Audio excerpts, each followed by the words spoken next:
दुनिया में सबसे पहले सालगिरह मनाने का रिवाज किस काफिर बादशाह ने शुरू किया था?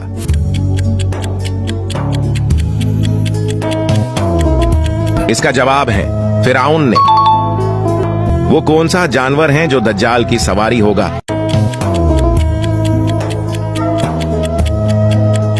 इसका जवाब है गद्दा।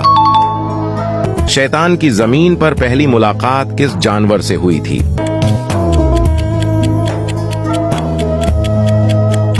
इसका जवाब है मछली से। किस फल का बीज सांप के जहर को खत्म कर देता है?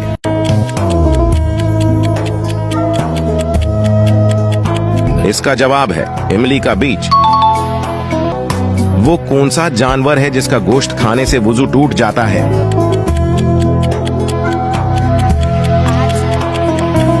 इसका जवाब है ऊंट का।